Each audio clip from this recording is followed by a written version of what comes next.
procureur Philippe Coindeau du parquet de Saintes avait donc été informé du fait que des activistes s'intéressaient un peu trop à l'affaire Sandrine Gachatois, cette mère persécutée qu'il avait envoyée en prison puis fait interner à Saintes. Le cahier de brouillon saisi par les gendarmes le jour de ma traque du 22 septembre 2012 lui avait été transmis, contenant donc les traces de notre enquête interdite qui le concernait donc directement. Voyons l'essentiel des déclarations de cette femme prises par nous en mai 2012. Sandrine, bonsoir. Bonsoir. Merci d'avoir accepté cette interview. Bon, si vous pouvez vous présenter très succinctement, après on va attaquer directement pour dégrossir votre affaire. Donc, je m'appelle Sandrine Gachatois, j'ai 3 enfants, Léa, Di et Tony. J'ai rencontré le père, j'étais étudiante. Vous aviez quel âge? J'avais 20 ans. En fait, je suis restée 13 ans avec lui, jusqu'à ce que je sache qu'il abusait de mes enfants. En fait, j'ai d'abord su que ma fille était abusée par la grand-mère paternelle. Alors la fille, c'est... Ma fille Léa. Quel âge aujourd'hui? Qui a 12 ans maintenant. Quand elle a parlé, elle avait 6 ans et demi, c'était en 2006. Quand ma fille avait 8 mois, je l'ai laissée à la garde de ma belle-mère à l'époque. Et elle avait les fesses en sang quand elle l'a gardée. En 2006, la petite Léa fait des révélations. Elle a dit que sa grand-mère lui avait mis les doigts dans le pipi pour prendre ses mots. Et ensuite, elle a dit dans le cucu, mais d'abord le pipi. Et elle a dit qu'elle lui faisait très mal et voilà. Elle a dit qu'elle avait très peur d'elle, qu'il l'avait menacée de la tuer si elle parlait. Comment le prenez-vous par rapport à votre ex-mari? Est-ce que vous lui en parlez? De suite, oui. Quelle est sa réaction? Sa réaction a été de suite d'appeler sa mère, justement, Oui. pour lui demander si elle couchait avec les enfants.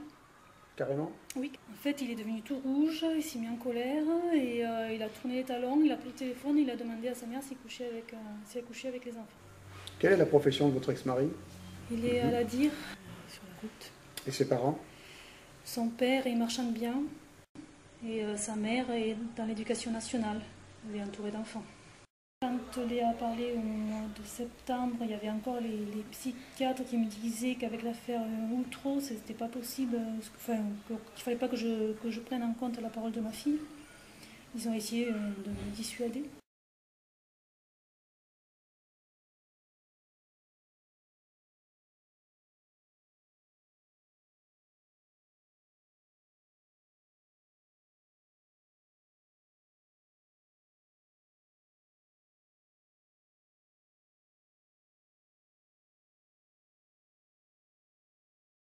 Quand elle a commencé à parler avec la psychologue avec qui elle arrivait à parler, ma fille, là je suis allée porter plainte auprès de la gendarmerie, donc c'était en décembre. Décembre 2006. 2 mois ou 3 mois après, elle a été filmée sous la procédure Mélanie.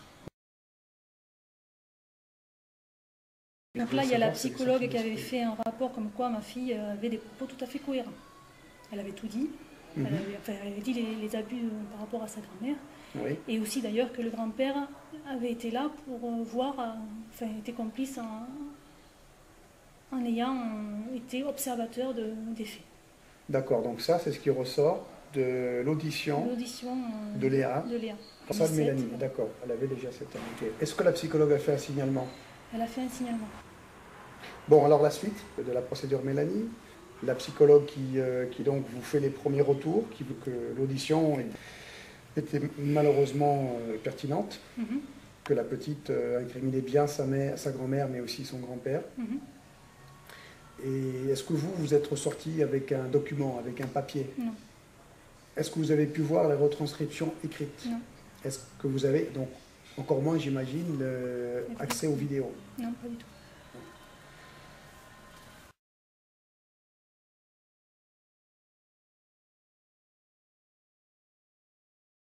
Avez-vous à ce moment-là un avocat, une avocate? Oui. Que vous dit l'avocat? Il me dit que simplement que les procédures sont longues. Après, qu'il fallait attendre donc, des nouvelles du procureur, du dossier. Est-ce que vous avez eu un retour du procureur? Alors moi je demandais quasiment tous les mois des nouvelles. auprès des gendarmes, ils me disaient qu'il y avait l'enquête, donc qu'il fallait que j'attende. Voilà, je m'inquiétais qu'il n'y ait aucune action de fait par rapport aux autorités pour savoir ce qu'il en était, quoi. Mais du fait qu'ils n'aient même pas été interrogés de suite, les grands-parents, qu'en fait elle a été juste interrogée au mois d'août 2007, sans garde à vue.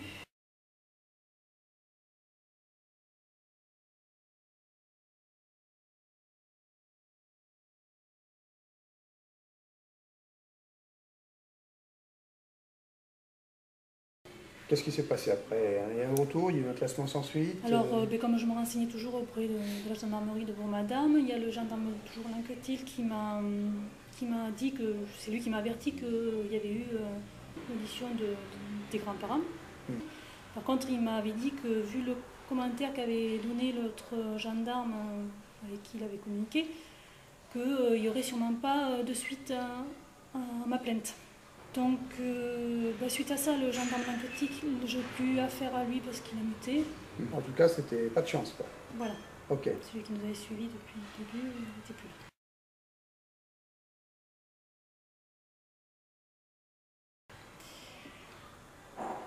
Donc, en 2007, fin octobre, il y a donc mon fils qui a 13 mois à cette époque-là, qui gesticule quand je veux le changer, qui me fait des gestes de va-et-vient et qui crie papa, en disant papa. Quand Tony manifeste donc son angoisse au moment du change, là vous commencez à avoir des doutes. Donc je demande aux deux grands de venir et de me dire si leur père était violent. Donc il m'a dit que non, il est parti. Et Léa, elle est restée, elle m'a pas répondu sur le coup. Elle a baissé les yeux. Puis elle a fini par me dire que son père faisait comme sa grand-mère. Mais de suite, elle m'a dit, je veux pas que papa il aille en prison. Quand vous apprenez que votre ex-mari, qui à ce moment-là, encore votre mari, est impliqué. Donc je dis rien. Vous ne dites rien, vous ne saisissez pas la justice? Non, pas de suite.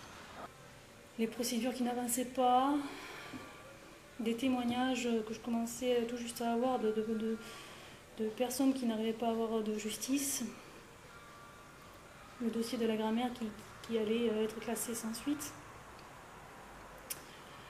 Tout ça, ça a bouillonné dans ma tête et j'ai pris le temps de réfléchir, on va dire. Et puis je panique, je sens que mon ex sait que j'ai découvert la photo rose. Donc j'appelle la gendarmerie, je leur demande de venir. Ils viennent pas, j'appelle 3 fois. Ça dure 2 heures, je crois. Pardon, qu'est-ce que vous avez dit aux gendarmes quand vous les avez appelés? Que ma fille avait dit que son père l'avait abusée et que je voulais... D'accord, donc l'objet a été précis au téléphone. A été précis au téléphone. Ils ont dit qu'ils venaient? Et ils ont dit qu'ils allaient se renseigner. Se renseigner? Voilà. Se renseigner de quoi?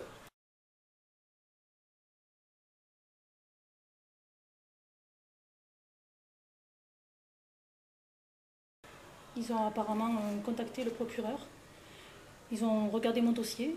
Et à la fin, donc au bout du 3e appel, ils m'ont dit que vu mon dossier, vu ce qui s'était passé, vu mon dossier par rapport à la grand-mère, oui, que de toute façon, il ne viendrait pas. Ah.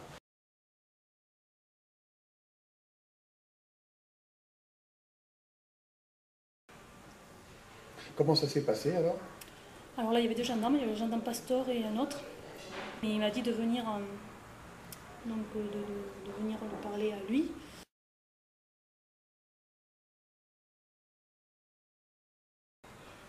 Et ce gendarme Pastor m'a posé d'autres drôles de questions. Enfin déjà, il m'a harcelé d'entrée de jeu en me disant que j'avais honte, que je devrais avoir honte. Le gendarme Pastor n'a pas pris votre déposition, j'imagine. Donc en fait, ils ont accepté de vous recevoir, mais dès que vous avez dit quel était l'objet, il n'y a pas eu moyen de laisser une trace écrite. Non. Le lendemain matin, j'ai un appel du gendarme Pastor. Oui. Comme quoi il avait vu le procureur et que le procureur avait décidé de faire entendre ma fille par un psychologue. Il ne s'agissait pas de faire entendre votre fille, de faire une nouvelle audition en salle Mélanie. Non. Bon, là, Non. ça commence à déraper alors. Parce qu'en théorie, ça aurait dû être la suite de la procédure Mélanie. L'enfant fait de nouvelles révélations, ce sont aux enquêteurs de l'apprendre. Ce n'est pas ce qui a été proposé.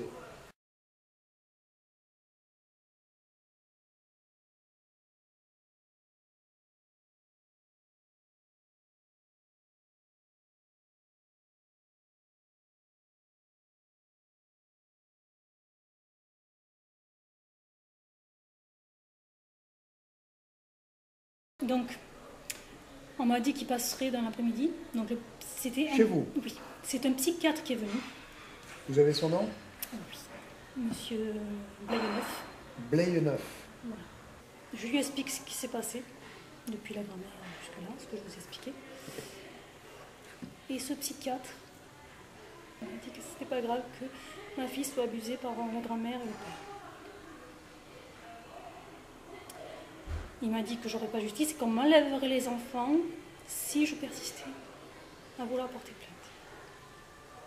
Il était froid, ironique, et en partant, il m'a serré la main très fort et il m'a dit à 3 reprises « Vous avez bien entendu, vous avez bien compris ».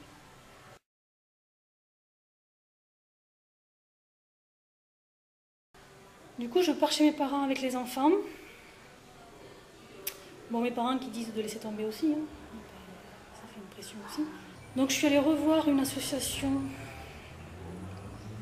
dans le Lot-et-Garonne, la Mouette, qui a encore entendu ma fille qui a encore parlé.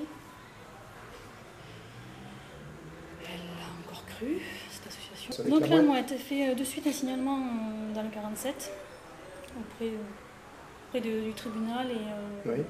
voilà, de suite. Suite à ça, moi, comme je m'étais du coup installée dans notre ancienne maison, parce qu'en 2006, on habitait donc une maison dans le Lot-et-Garonne. Oui.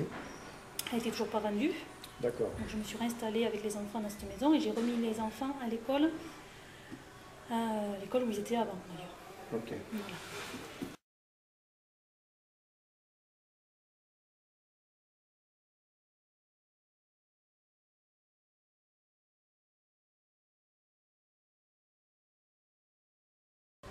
Seulement à peu près 15 jours après mon dépôt de plainte, alors que les enfants sont à l'école,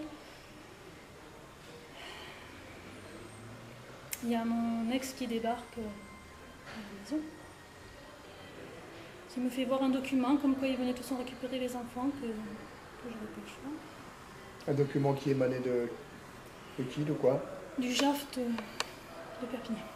Le document émis par le JAF, par le juge aux affaires familiales de Perpignan, qu'est-ce qu'il disait? Vous l'avez lu Oui. À ce moment-là? Oui, après je l'ai lu.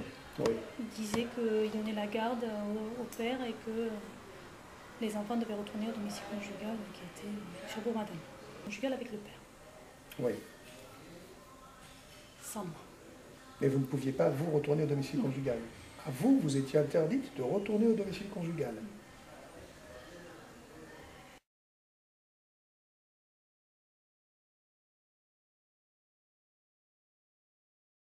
Si je peux refaire juste une petite parenthèse, il apparaît clairement qu'ils vous ont poussé à la faute, c'est-à-dire à quitter le domicile conjugal, le domicile officiel, c'est-à-dire retirer les enfants du domicile conjugal, du foyer familial, ce qui a permis au JAF, comme par hasard, bien sûr, de prendre une ordonnance contre vous pour vous en retirer la garde.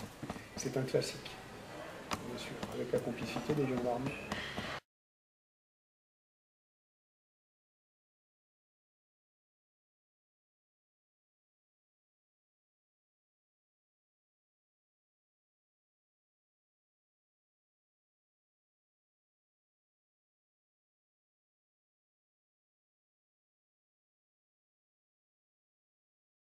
Vous aviez affaire à un gendarme qui, jusque-là, était compréhensif, si j'ai bien compris. Oui, tout à fait. Et malgré tout, à ce moment-là, Il me dit que si je n'obéissais pas, si je n'obéissais pas à cet ordre, je risquais la prison et que de toute façon, c'était de toute façon ce qui arriverait. Voilà.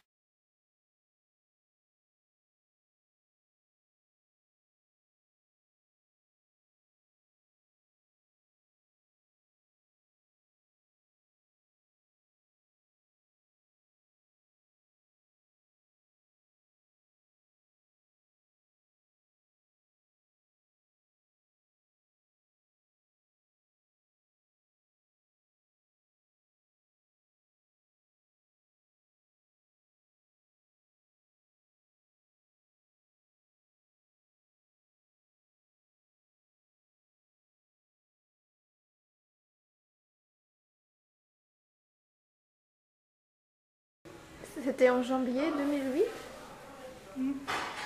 Oui, alors, Le 14.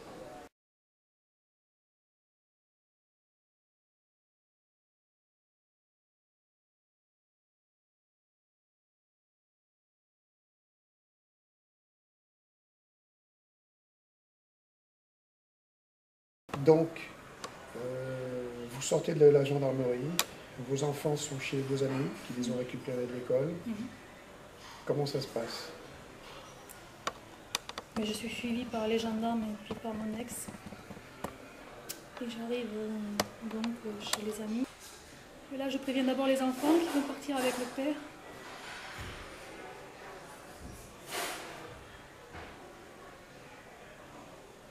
Et là, les enfants partent avec le père.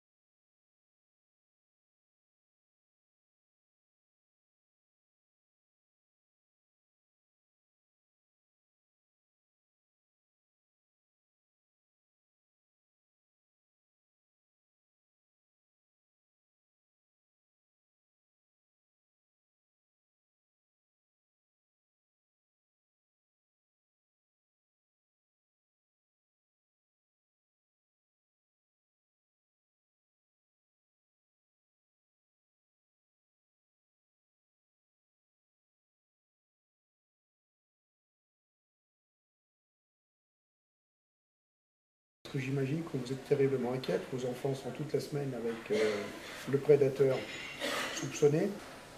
Qu'est-ce que vous faites? Quel est votre recours? Mon ex a déménagé entre-temps, au mois d'août 2008. Pour habiter où? Pour habiter à côté de chez ses parents. À côté de chez ses parents, c'est-à-dire à côté? Dans le même village, dans la même ville? Dans la même maison pour commencer, et dans une maison jumelée à ses parents. Donc à l'heure actuelle, il habite dans une maison jumelée à celle de ses parents. Ouais. Dans la région de Montendre. Montendre. À côté de Jonzac, dans la Charente-Maritime. D'accord.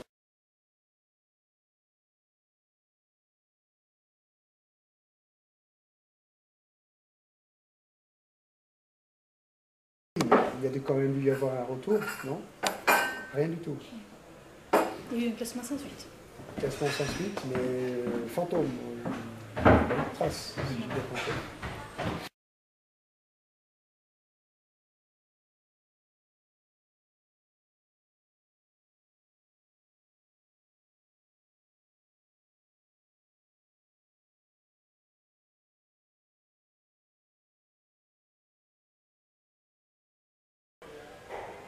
Dans des dossiers comme moi, il n'y avait pas possibilité d'avoir justice.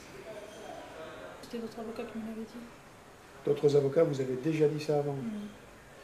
Qu'il n'y avait pas moyen d'avoir justice dans ce type de Vu problématique? comment c'était parti, vu les éléments, vu que le rapport psychiatrique était contre moi, vu voilà, plein de choses